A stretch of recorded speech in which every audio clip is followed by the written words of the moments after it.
Okay, is everyone able to see the screen? Yes. Fantastic. So, before I get going properly, into the main part of the Zoom, thank you all for coming. Obviously, very excited for toward our first season in doing our Nano Soccer League in Pasadena. It's great to have so many of you that have been with us for a few years, or even some of you through recent months from our soccer camps or some of our classes, and to get going and trying to do something different and hopefully more effective, productive for the kids, and importantly for you as the parents as well. A large part of the reason I started SoCal Youth Sports was to provide an alternative option and path, not just for kids, but for parents, because life is hard. Soccer should not be making life harder, or sports in general, and finding something that is accessible, affordable, and available to everybody, regardless of skill, location, etc., is a really important part to us. So it means a lot that everyone has such faith to jump on board with us, to stay on board with us, and to keep going, and to try and rebuild parts of grassroots sport for the kids. Before I get into the sort of program for tonight, does anybody have any questions before we start, or should we hit questions up at the end? And if you do have any questions through, just put them into the chat and I'll get to them as quick as possible, and I'll let the last people into the room.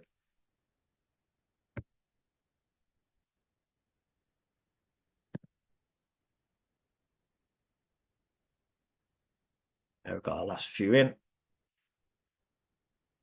So for those who've just joined, one, haven't missed anything. Two, I just wanted to say thank you for joining us on the next stage for the season and for the kids going forward. Again, this is the first time we've run this in Pasadena. We have run this with the support of AYSO in Burbank, but this is the first time we're running this as our brand, and it's really very exciting to sort of uh, have the shackles as it were off, or to go and redefine and redevelop what grassroots soccer could look like, and create a better alternative for the kids going forward. If you do have any questions, please feel free to put them into the chat and I'll get them later in the chat, and you'll see this as we go through the quick presentation for what to expect this season.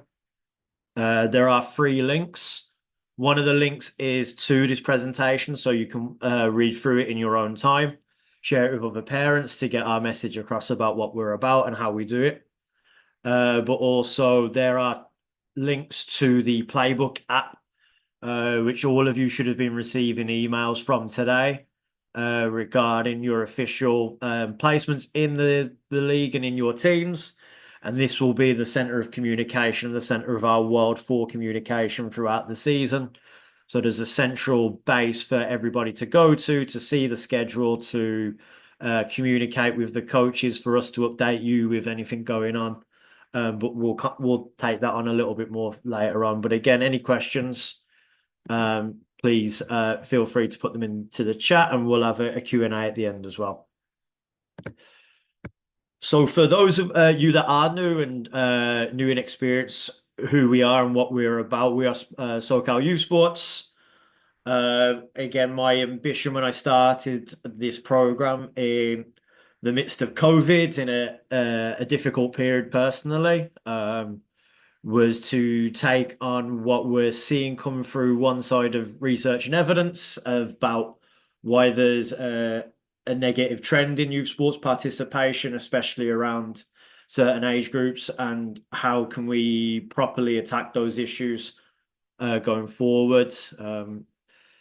One of the big things I wanted to make sure that it is about is to remove the coach and the adults from the center of the decisions, whether it's about the decisions on the field or the decisions off the field, for what and how the kids play, to what play should really look like, and create something for the kids, but also for parents, where Again, it fits into a busy life. I believe sports and again, soccer in particular should be a year-long program. Doesn't mean that everybody has to play it year round, but at least have the opportunity to go and do that and to be part of something. Going in, going out, have that comfortability, knowing that something's there for them at any time, and then the flexibility to match what real life looks like. As life can be chaos, especially for you guys as parents. I know what it's like just dealing with a dog. So to have something you guys can really run with and to support your day-to-day lives is really important as well. Why are you guys, or what is it about us that makes us the perfect match? To put it simply, um, I think we offer something different and unique. We're trying to be different in how we approach not just the teaching on the field by giving all kids, regardless of ability, to have access to professional coaching, not just a very well-meaning, heart of gold volunteer doing their best, but to have something a little bit more for all kids.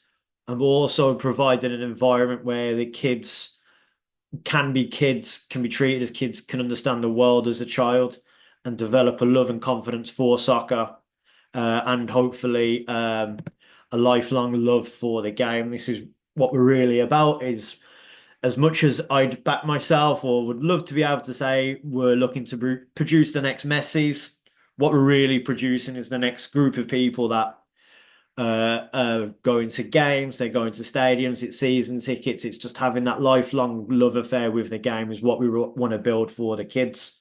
A set of experiences for the kids when they become parents themselves, they may be able to copy and paste a somewhat better baseline going forward, and something that hopefully will be part of taking a small part of soccer culture forward in the States as well, as part of our program, and making sure that it's paired with the right people is really important. Our staffing, who we get in, the personalities of the people, creating role models and having impact is a huge part of the kids' life. The first experience of them coming to our soccer classes, whether it was 3 years ago or it's going to be in 5 to 7 days, the people they meet and interact with are going to be the people that shape their joy and their love for their game. And again, we want that to be the perfect match with us.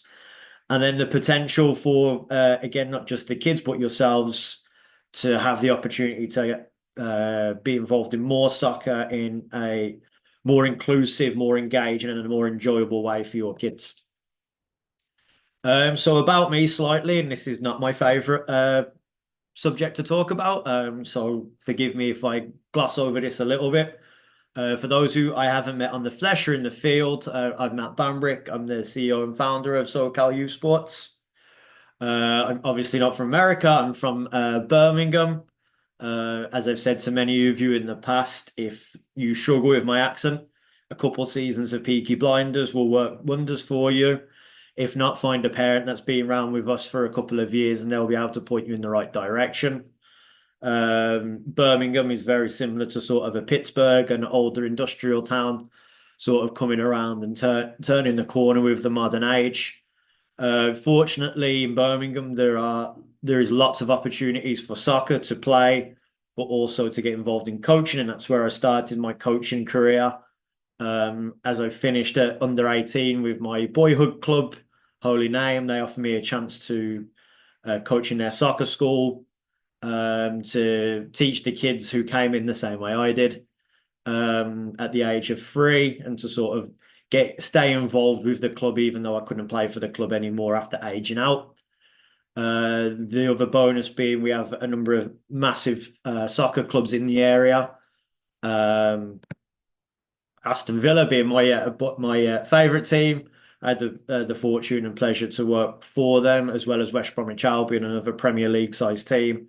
To be in and around their foundation phase and their academy phase was a really important part of developing some of the ideas and me as a person, as a coach going forward.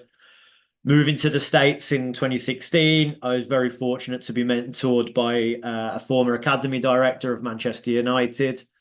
John was a mentor for 4 or 5 years, is still a mentor now, and was part of the Alex Ferguson era when they were their most successful. Um, Clearly, once they left, there was a little bit of a downturn in the modern age at Manchester United, but jokes aside, a really crucial part of the growth I've had as a coach, but also the background and the sort of pedigree of the people that I've worked with, the learning that I've been through to produce a program like this. And then, in addition to working with John in the club scene, we work together with a group of coaches in an elite ID program for the West Coast with the German Giants FC Bayern Munich, finding the talented kids in the West Coast from Washington down to San Diego to put them in tournament teams and camps and to send a couple of them each year to Munich to go and train with Munich and to try and break into their academy team over a length of time. And then working with leagues as well in my former role in Birmingham before I did leave England to work with the Football Association there to develop a unique grassroots and community-based soccer league for new immigrant groups, refugee groups, and just to sort of emphasize the holistic nature of how we've developed the program, not just watering down and something maybe from the elite, but how we think about everybody within our community, not just again the top 1, 2, 3, 4, or 5%. Um, and sort of brings us round to why we're doing this again. The research was really clear. The Aspen Institute in particular had done lots of research into participation levels. I won't go through all of them. I'm sure I've quoted a few of them to you. But there's a problem with sport in general and soccer, especially when the kids are getting to 12 and 13 at the dropout rates.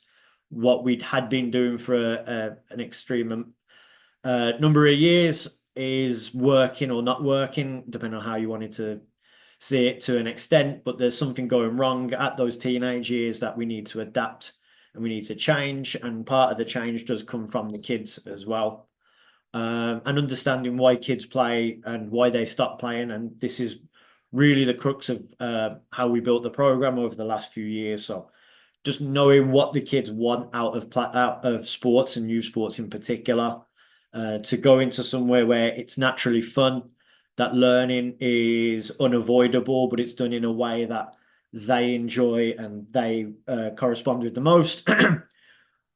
Make understanding that it's not just about knocking the ball around, but it's the opportunity to create new friendship groups and create new relationships with kids and adults alike, and to add something extra to their week to week, their month to month, to spend summers with, and then just making sure that we know that competition is fun and we all love competition, but to make sure that we can keep the enjoyment and excitement of competition whilst not being overly over the top on that focus on competition. Competition can be fun when we understand the holistic nature of what competition is.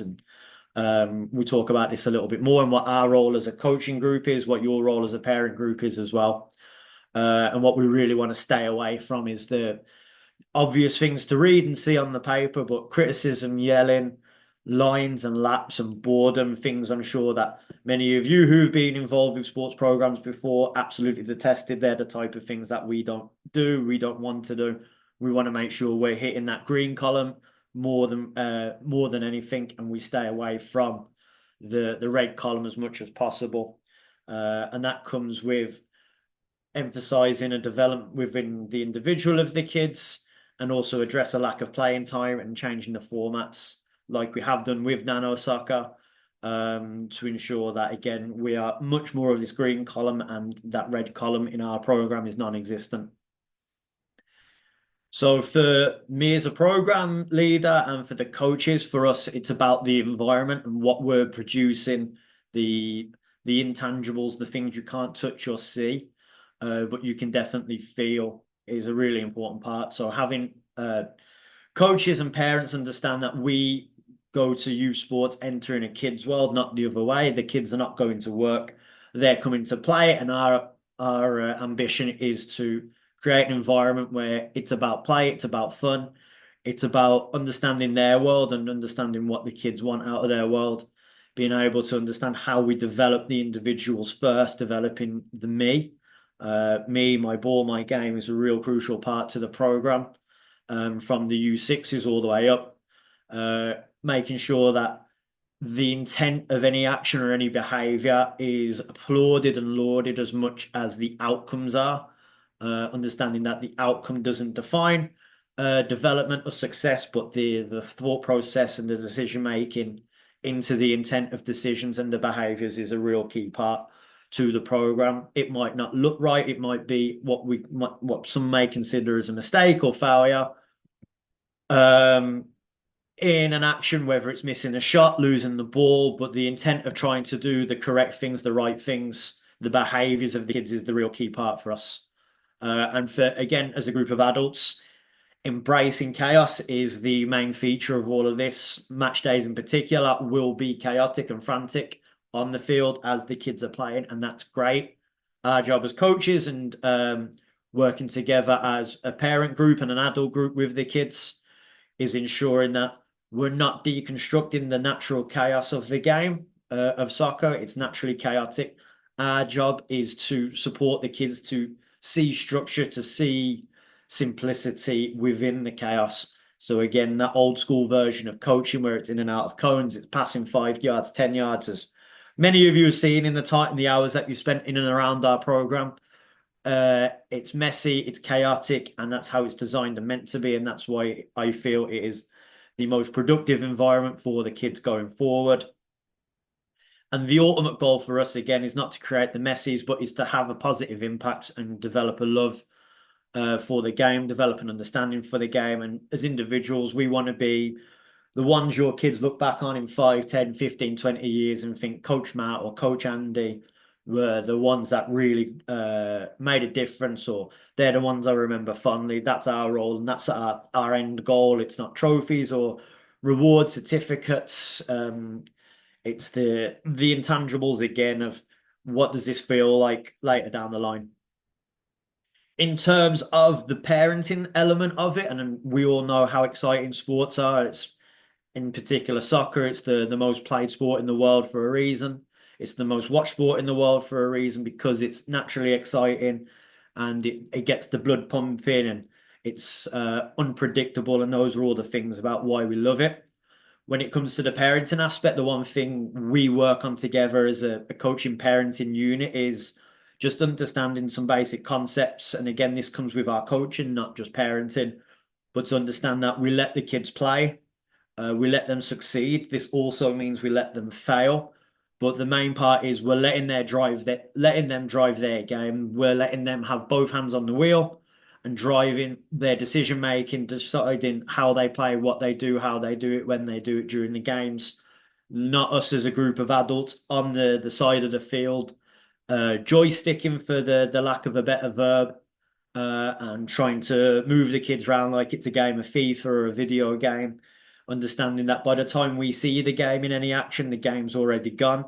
Our job is to encourage, our job is to ask the questions of what happened, why did that happen, when did that happen, what could we do differently, what can we do better. But again, the main thing is what we create in the coaching environment and in the parental environment is creating that lifelong fandom of the game. One training session, one game, one action doesn't make a lifetime, but all of those put together will, and done positively, done in the right way, in a fun, engaging, enjoyable way, will make lifelong fans of the game for the kids. So the nuts and bolts of what nano soccer is and getting into what the season's going to look like. Nano soccer compared to micro soccer, which is used elsewhere, is a much reduced size game, a modified game where we use 1 versus 1 and 3 versus 3. Again, as many of you I'm sure have seen over the time with us. To those that are new, it gives the kids so much more time on the ball, but also even if they're not on the ball, it's a direct engagement in the game, as opposed to playing 6 versus 6 or even 5 versus 5, where there's 10 or 12 people on the ball. 1 versus 1, 3 versus 3 dramatically reduces the human complexity element of the game without reducing any of the added complexity or the natural complexity of the game. It still has all its natural elements, the technical elements, the tactical, the physical, the psychological, social elements as seen on the screen, but in a way that the repetition of all these elements, the engagement of your kids with these elements is driven again and again and again. We like to talk about repetition without repetition in coaching. Instead of repeating skills and repeating isolated technical elements, we feel that repeating conditions, repeating situations in games as a learning tool, as a vehicle for learning, is much more relatable for the kids, especially in the form of games, but also as a learning tool, much more effective, much more intense for the kids to go through. So just because we reduce the numbers in the game doesn't mean we reduce anything else. In fact, we increase the technical, tactical, physical, and psychological elements to the game. We want the kids on the ball more and this will help them develop a technical range on the ball and a greater confidence on the ball as well. What we want to get away from is the kicking out of play, kick it as far as possible, and the cheering and celebrating. We want kids who want to get on the ball, that have that desire and that need to go on the ball and do something in their game, to be creative, and to be bold and determined and courageous on the ball, to go through situations again and again and again, to develop a tactical understanding of what they need to do in the game and when. Again, letting them have their hands on the wheel through all of that. And then in particular, the physical element of the game. We're not playing on big fields. We're not smashing the ball long distances. We don't do laps. We don't do conditioning as such. But what we do offer in playing games in nano soccer like this is there's a soccer fitness around it, where there's a greater intensity. There's more actions more often, which helps produce fitter and stronger players, not just physically, but mentally. Playing at a higher tempo requires a greater physical output.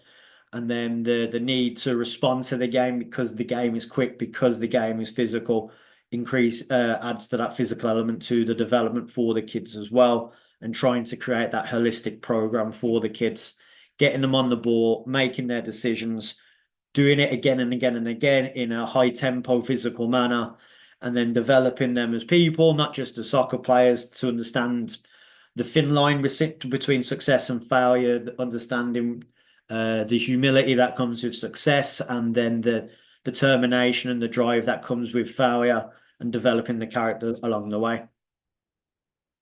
So what to expect for the season coming up? Obviously, we've all gone through registration. We're on the pre-season Zoom.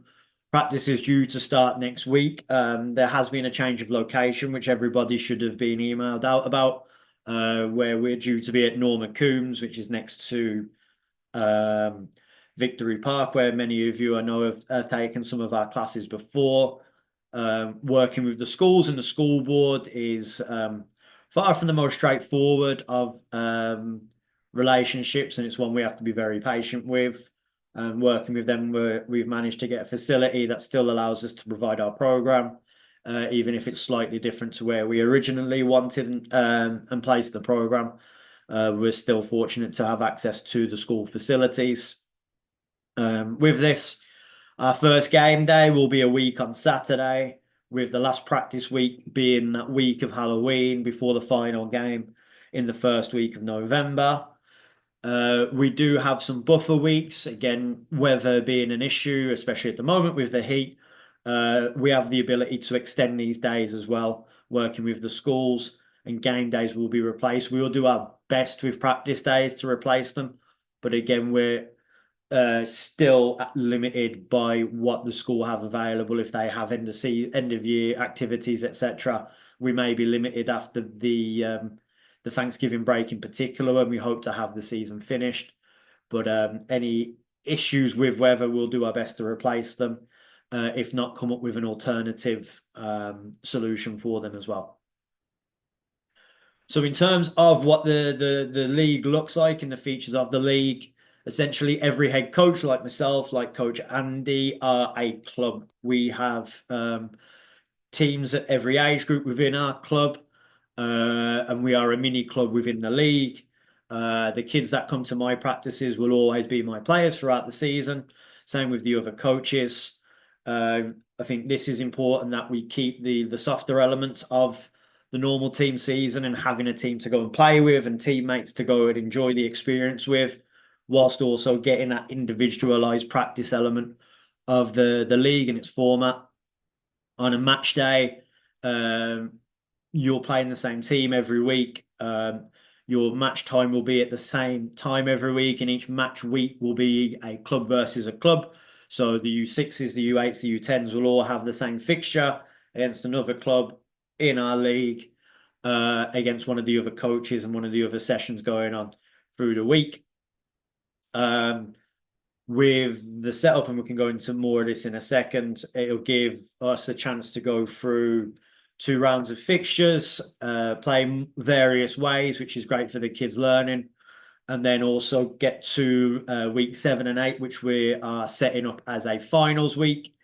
We're not going to physically keep a league table for this. We think it's better for the pressure on the kids to take this element away, but to still have that enjoyable competitive element like a semi-final week and a finals week in week 8 does add something to the excitement and the engagement for the kids as well. Again, us trying to balance out being 100% pure development where it becomes a little bit sterile, but not being that hyper-driven, extremely competitive program where, again, we become the people in the red side of that chart from earlier, not the people in the green. In terms of the playing formats, and we'll show this a little bit later, but for the U6s, you'll be playing 1 versus 1. There'll be multiple 1 versus 1s on a field at a time. They'll play against one person. They have 2 goals to score in, 2 goals to defend. The reason and the choice for this is, again, getting the kids on the ball more. Those that can excel in the 1v1 is the most important skill of all in soccer. It's multifaceted, it's multidisciplined, it looks different for every child.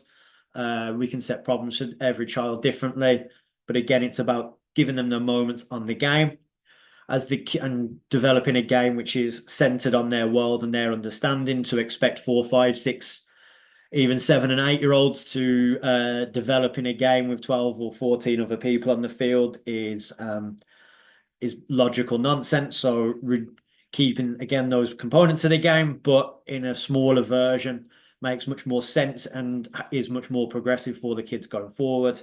They essentially get 4 different games on one match day by playing 4 different opponents. The U8s will be playing a combined format. So they'll be doing 1 versus 1 for 3 quarters and then a 3 versus 3 in the final quarter, an extended quarter. So they get that mix of the individual development, which is absolutely crucial, and the team element, the more natural side of the things, and playing with other people and developing that extra understanding of some of the more complex principles within the game. And then U10s will play 3 versus 3. Instead of having 2 goals to score in, they're going to have a goalkeeper and a goal to score. And so again, the game changes through the age groups. There's a progressive, more difficult nature as the kids go through the age groups as well. But developmentally speaking, the challenge is keep the games fresh for the kids, and it develops the areas of the game we think are the most prominent to be developed for them going forward. So as we said, each of the head coaches is a team. We've picked the Premier League. Clear biases in the air as Aston Villa has been selected, along with Liverpool, Man City, and Manchester United. Again, a fun element for the kids to be involved with. Colours, teams, real life players to mimic. Creating something outside of the training and the game where they can watch and consume and mimic as much as possible, and to really drive that holistic engagement with the game, not just coming to myself for an hour and 45 minutes, 2 hours a week, but to go beyond it, to look beyond the game, and to to drive their own excitement and engagement into it.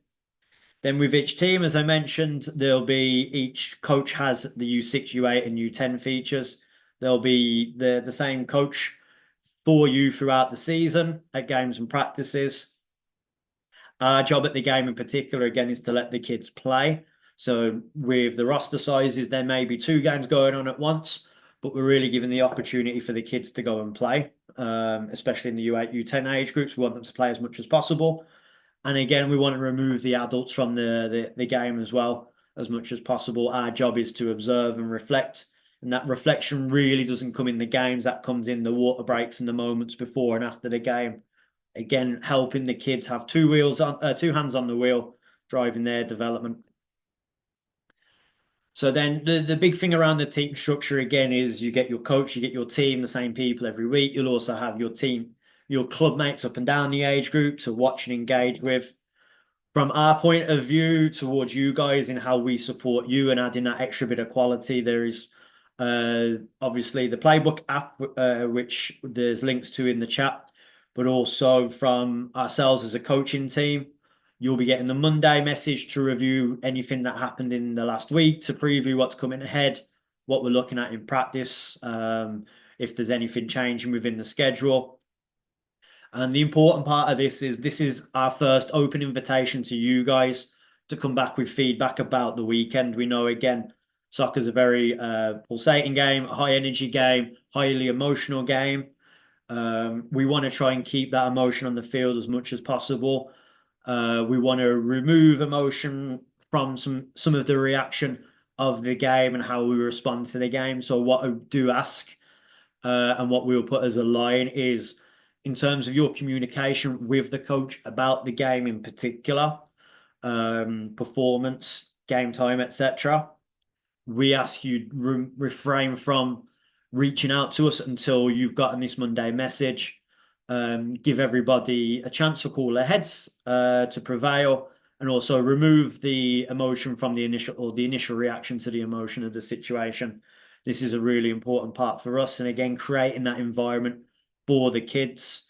We have lots of practice time, we have lots of match days. This season, just one small part of the lifespan of the kids in their game, and we want to make sure that we as coaches, again, you guys as parents, we're working as a team united to produce the best environment for the kids. Playbook will be sending out reminders of practice. It'll update you if practice is cancelled and things like that. And then also, before we go into the weekend, a reminder of certain small items in the Friday message from us, again, as a coaching group, what to expect tomorrow, what the day might look like, reminders, who's on snack duty, them type of things as well. But our ambition as a coaching group is to keep the lines of communication as open as possible with you, again, building that partnership, not shying away from it, not hiding from it. We want our relationship to be as positive and productive as possible. Again, to make the kids' time with us as good for them as possible as well. So again, cleared most of the communication piece. This presentation again is available. There's a link in the chat to it to go through it in your own time as well. And the links ought to be live, at least copy and pastable into your URL. In addition to this meeting, we'll have a meeting. We'll get the parents together after the first practice as well, just to make sure we can iron out any issues that has arisen from this meeting, from practice, calm any fears for the week coming up as well in the last sort of 10-minute spell of the practice with the kids. And again, the Playbook app will be the center of your world, will be that nice buzzing sound to add to all your other buzzing sounds and applications, letting you know the world is going on around you outside of on the outside land. These are the links to go and download the apps that you'll need in the iStore as well as the Android store. And again, this is in the chat for you guys to go and do. In terms of what you need to provide, we'll be providing all the balls, all the cones, the pennies, and a team jersey for you, which will be handed out as soon as it's received. We have to do some printing to the jerseys. We have ordered more of each size just to make sure, again, kids grow really quickly. things like that. So we should have enough to cover more than the whole program. So if there is a slight size issue, just let us know when that comes around. In terms of what you guys need to provide, it's really the cleats, the shin guards, and a black pair of shorts and socks to start with. A small personal nick bit is I know some of the kids don't like it. It isn't comfortable. I understand. If we can get the shin guards underneath the sock does provide an extra layer of protection for the kids as well, in and around the cleats on the floor, but also stops the shin guard popping out and popping off during the games as well. If anybody is looking for cleats and shin guards, Amazon, Dick's Sporting Goods, Target all provide these as well. We don't provide them. We don't have the access to them, but they are readily available elsewhere. Each practice, again, with the way we play, is there's a level of intensity to it, so making sure the kids have their water. We do like to encourage the parents to work with the kids to ensure that they understand the water is their job as well, to again build some of the off the field, the softer characteristics for the kids in a little bit of responsibility. And the game day in particular, the snack schedule, it's always nice for the kids to have the snack after the game. It's also a really good social thing to sit down, maybe watch another game as you guys are preparing for the rest of your day. Sit down, have a snack, have a drink, enjoy what's hopefully some lovely Pasadena mornings, and enjoy the day beyond the physical playing of the game as well.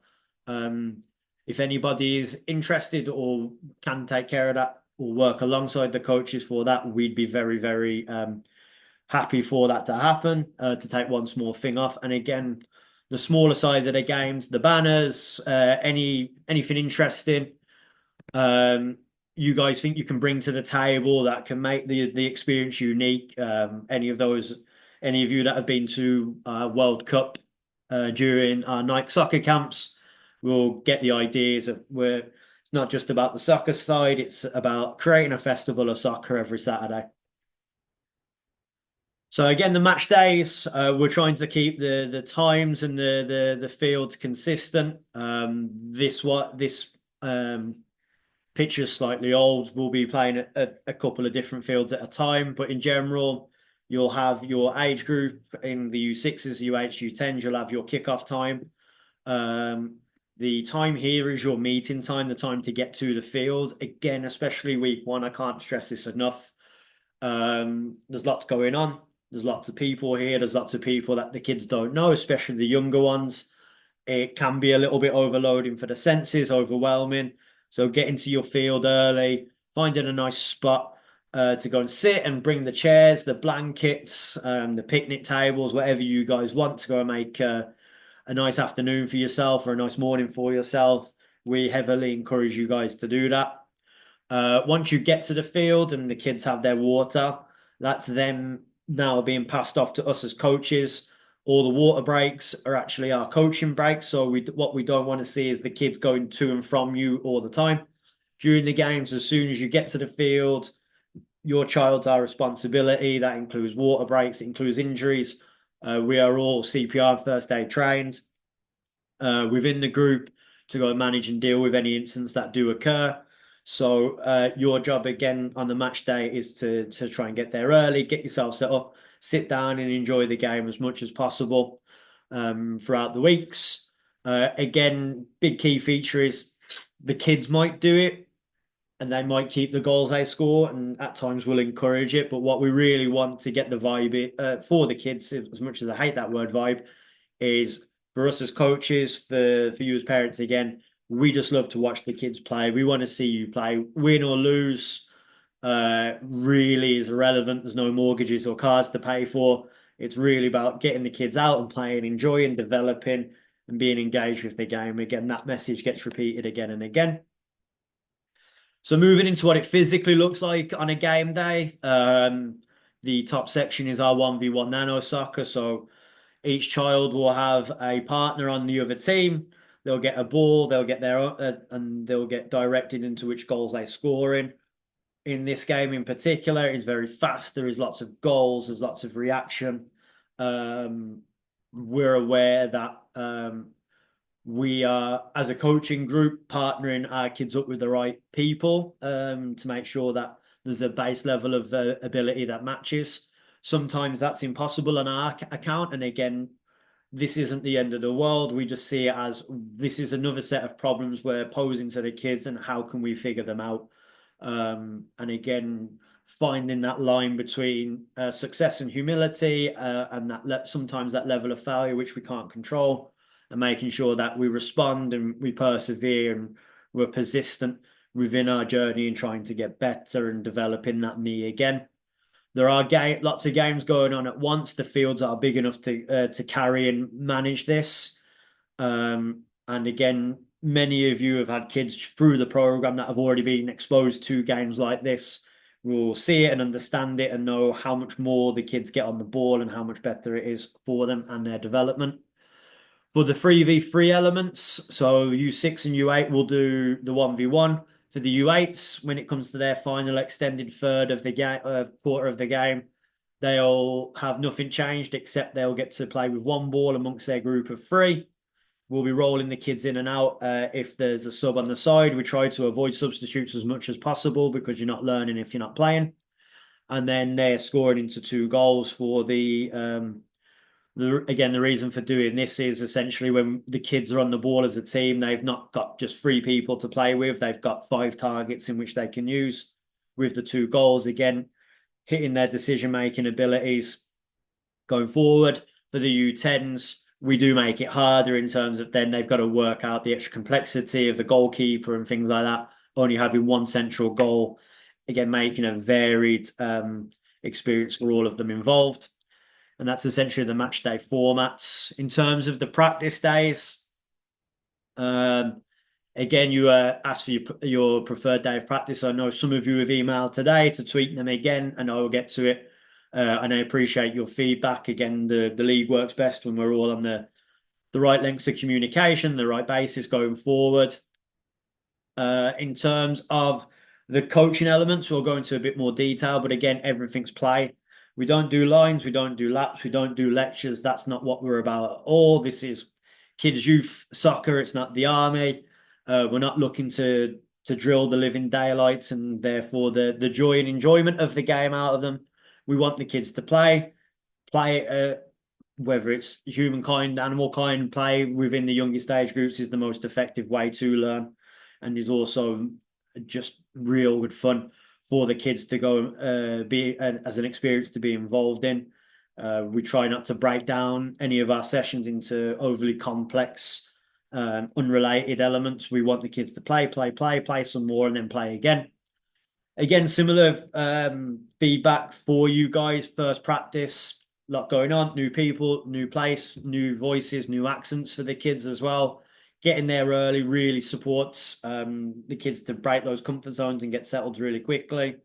And in terms of supporting the coaches a little bit with practice, still to toggle this little bit within the app, but just keeping the coach's head up. We know life happens. We know there's doctor's appointments, dentist appointments.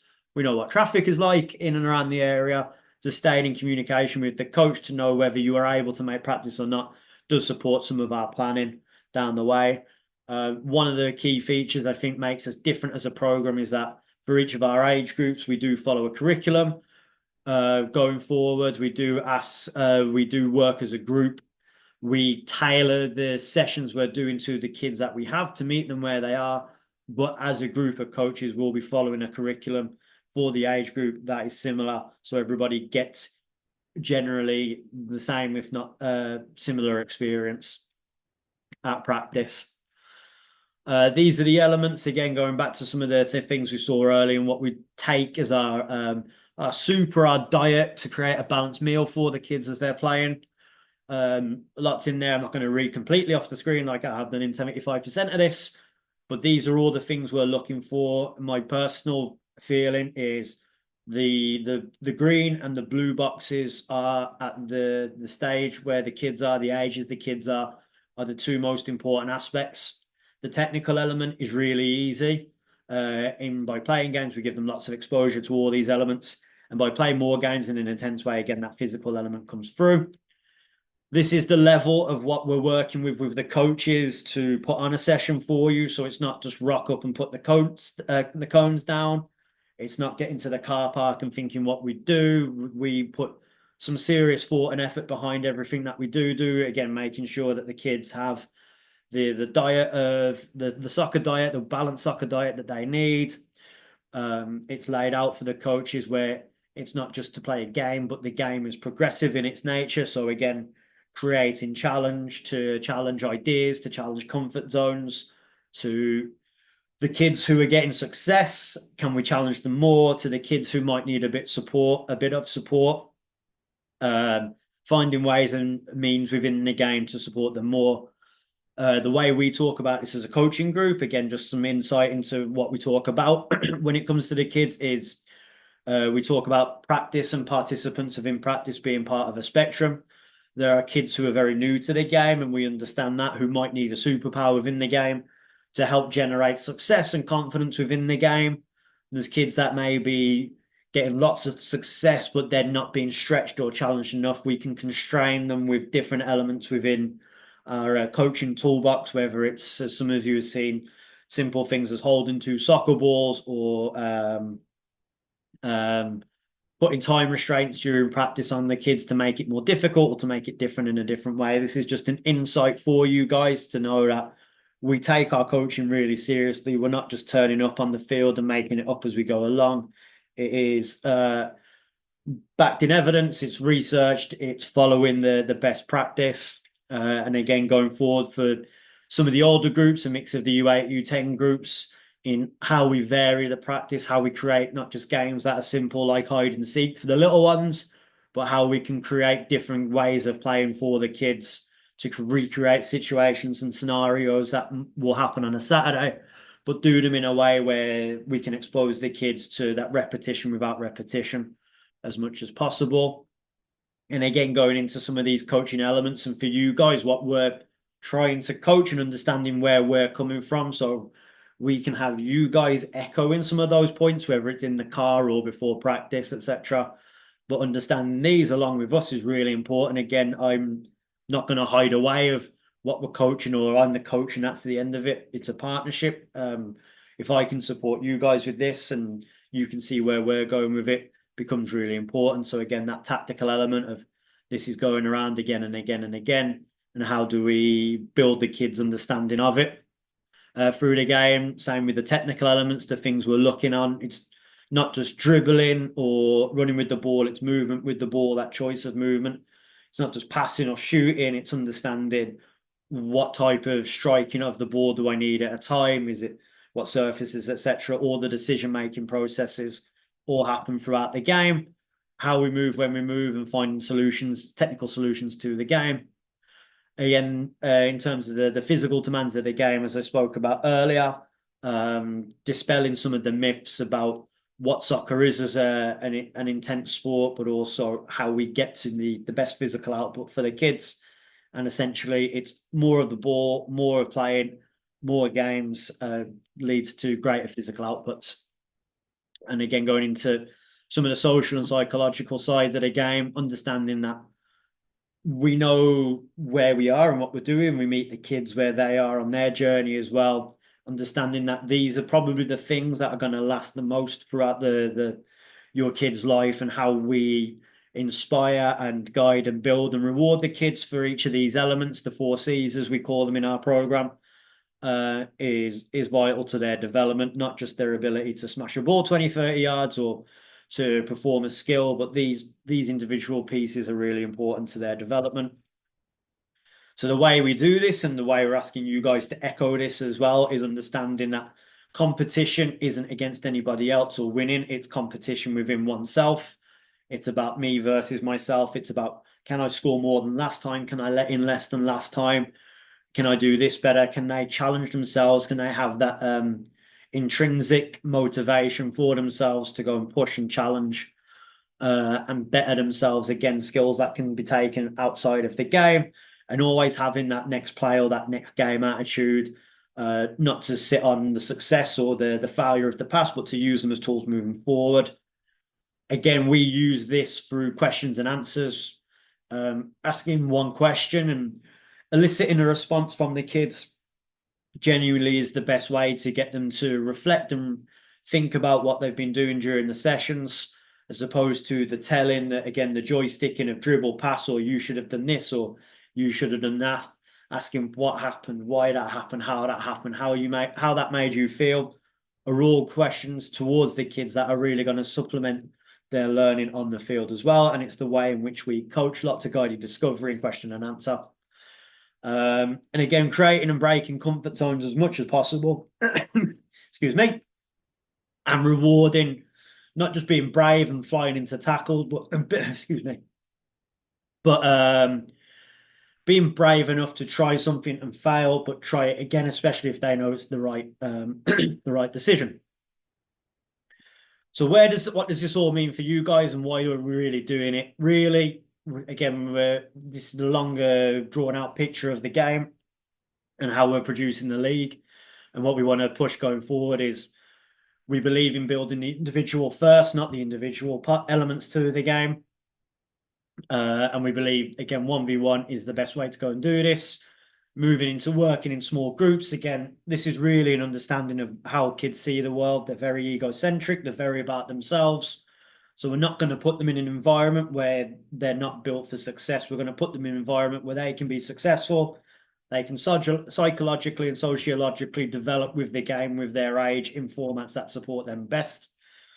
And again, moving up through the formats. And I think the overriding thing here is, as much as I'd love every single one of you to sign up and to sign up every year for till the kids are 18, I know if that journey doesn't happen for everyone or can't happen for everyone.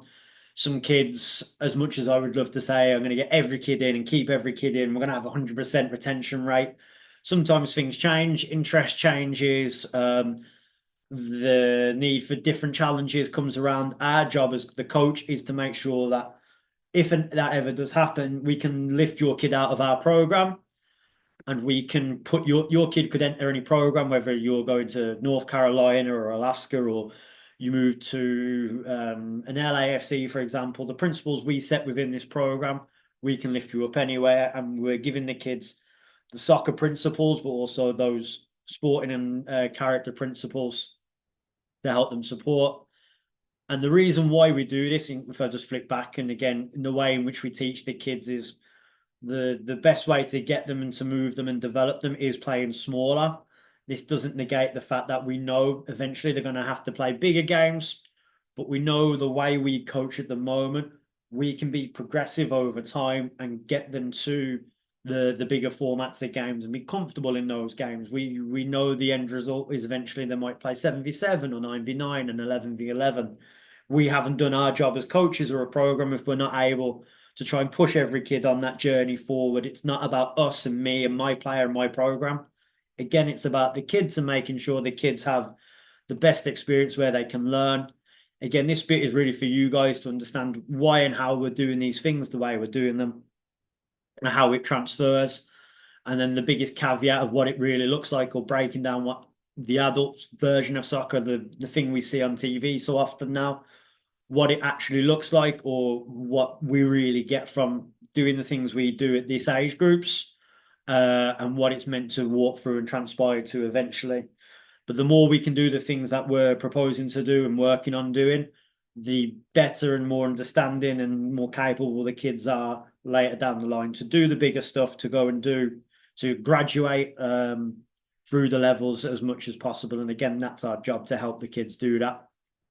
But we have to do that from the viewpoint of, it's not my team winning today and this team isn't your team. It won't be my team every week. It's about the individual and that long-term view, keeping the kids in the game, making the game enjoyable and engaging, and making sure they're actually in the game when it comes to the 9v9, 11v11 soccer later on in life. And then just to summarize some of the key bits for you, I know I spoke about a lot of the coaching element. I know some of you have been through the program before, been through the program in its different variations. But the key part for that was I wanted to share with you and be transparent with you. This is what we're doing. This is how we're doing. This is why we're doing it. And again, to create a good partnership between the coaches and the parents to make sure that if we can get this thing to run and we can run it in its top gear for as long as possible in working with each other, everybody wins out of it. But to summarize some of the points, and I'm sure I've missed some of them, for you as parents, and again, this is where we can open the chat and we can unmute the mics. But a quick summary of the things that you need to take away from this is obviously download the app, the Playbook Connect app. It's available on the iStore and the Android. In terms of equipment, you guys are going to need to make sure the kids have shin guards and cleats, black shorts and socks to go with their lovely new jersey, water bottles, and everybody is equipped with smiles and ready to have a good time.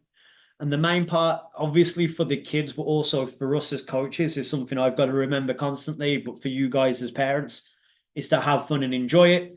These days go very quick. They're very fast. I know we can all get wrapped up, but the main points for you guys is to really try and enjoy it from the sidelines, enjoy the experience, create that festival of soccer we're looking for, letting the kids play, letting them succeed, and letting them drive their own experience, and understanding that the joy is the journey. The joy of playing is the journey. Success isn't a destination. Success is wrapped into the journey as the kids go through the program. If I come out of this and go back to Zoom and I stop my share, we can open the chat up to everybody, and I can answer some questions in the chat. So Mina's question is, does every team practice on the same day? No, every team doesn't practice on the same day. We split them between Tuesdays and Thursdays based on how you signed up to the program. If you do need to change it, and if you haven't already, I feel like you've emailed me already, Mina. But we can change that again in building a program, not just for the kids, but for the parents. Having some flexibility is really important. And then I've reposted for you, David, the links to the store and also the link to the presentation on Simple Booklet, where this is stored for you guys. And there. Catherine's asked, in terms of snacks, what do we recommend? The first thing I'll say is we need to be a nut-free zone. So that means no peanuts. That means nothing related to peanuts, Nutella, anything with the word nut in or loosely connected to nuts is a no-go. What I will say about the food and the nutrition element is, if you're going to bring Gatorade, that's fine. But the kids having Gatorade and drinking just the Gatorade is too much for them and their stomachs. If they're having Gatorade, split it over 2 bottles and water it down. Water, honestly, is the best way to go and do it. And maybe a slight sachet of electrolytes, like a liquid IV, is fine. But obviously, stay away from your Cokes and your Sprites and all the rest of it. In terms of the foods, again, no nuts, but just something small. I'm always a big fan of the Rice Krispie cakes or the what you can get from Costco, things like that. Small, sweet, nothing over the top, nothing too rich. I'd imagine a bacon and egg sandwich in the morning before a game's probably not the way to go. But I do have some things to be sending out to you guys with this as well, to be part of that in the next couple of days. You'll log into the Playbook app, Vishal. When you download it, your email address will be connected. You may have to ask for a magic link or a direct link that will be sent to your email account. You click that and you'll be able to log in. But if you do have continued problems, contact me and I'll work with the guys at Playbook and as the admin to get you in. Jenny, is the snack for half time? We don't really have a half time, to be honest, because we play in quarters. We want the kids to play more, but they need more breaks because the game's more intense. The snack is really for after the game, to sit down as a team, to have that extra social element, to have that bonding time, to watch other kids who are technically in your club as well, to watch the other games, learn from the other kids and elements like that, which really for after the game. Erica, can they wear anything? Can they wear any color during practice? Absolutely. They can come as colorful as they want. I know one of the practices lands on Halloween. If they want to dress up for Halloween, if you work with the coaches and the coaches want to put on a theme day for practice, I've got no problem with that. But game day is the day where they're wearing the jerseys. We will have pinnies. Everybody does get the same color jersey this season just because of where we were with our supplier. In future seasons, we're hoping to have multiple colors. But for where we were in the signups, etc., we've gone for one color just to stay safe. But practice, they can wear anything they want along with their shin guards and their cleats. Gary, I did repaste and send in the links to the apps. And what I'll do is I'll send an announcement like I did with the reminder to the meeting with those links as well. Ruth is asking, my son's new to soccer. He's been to a few classes. Is it a good idea to be with the 8-year-olds? So, and this is a message we can put to everybody as well, is the reason that we've structured the teams in the way we have is that I get the U6s, the U8s, and U10s. So I know where everybody is in sort of where they are in the development spectrum, as I spoke about earlier. So if there's a child that needs extra support, we can we can move them with the U6s to get that extra success. And we can balance out that game with the rosters having sort of up to 10 kids on them, especially in the U8 and the U10 groups where the rosters are pretty much at max size. There will be 2 fields going on at the same time. So our job as the coaches and what we will work on together is making sure that the ability matches the ability on the field match each other. So we're not gonna try and hang a kid out to dry. We're not gonna try and destroy a kid's confidence. We are going to try and mix it. I understand that some 6-year-olds and 8-year-olds are all different sizes and abilities and experiences. Our job as a coaching team, again, is to work together, to be able to observe it, to know that, and to match where we are. Again, if we've got 8 to 10 kids in our group, that's enough for 10 fields. That should be enough options between sort of the 20 kids there to make sure that that matchup is equal as best as we can. It's not a perfect system at all. But again, we're trying to create an environment where we can make sure that there's that balance of success and challenge. And that works on the flip side. If you've got kids who want more challenge or are doing really well and are getting all they can out of their age group, we can move them up as well. The U10s we can't, but there are some opportunities in there to make the games a bit more difficult for them as well. But again, we don't have the difficulty of having a national board and body over the top of us. We're quite free in our decision making. We work together as a group to make sure everybody gets a great experience. Jessica, what are the team colours? So the jersey the kids receive will be a light blue, but then each of the clubs have their own colours. So I can send these out in emails to you, but Manchester United is a red and a yellow. Manchester City is a light blue and a white. Liverpool is a lighter shade of red with green and white. And then Aston Villa is claret and blue. And again, I can put that into a message for you to make sure everybody gets that. Has anybody got any other questions for me in the chat or to speak up? I'm happy to answer. I know we've probably pushed over bedtimes and you guys are all excessively busy and I've taken the hour I was hoping to take. Is there anything else that you guys need from me? Okay. Oh, because I sent stuff to Amina as a direct message. Let me try this again. Thank you, David. Let me try that again. You'd never think my first degree was in computer science. So now in the chat, everybody should be able to see that. Apologies for any confusion there. Thank you, David, for letting me know. Mina, apologies for battering your personal messages. And again, this won't be our only meeting. This isn't our only channel of communication. If you guys have anything else between now and the start of the season, we have that. You have all my contact details. There'll be a meeting after the first practices next week. And there'll also be the Monday message and the Friday message to make sure that if you're not hearing from us enough, we'll make sure you hear from us more. Other than that, thank you very much, guys, again, from myself and everybody. I really appreciate your time. Enjoy your evening, enjoy your weekend, stay cool, stay out of the sun, and I will see you all next week. Thank you very much. Thank you.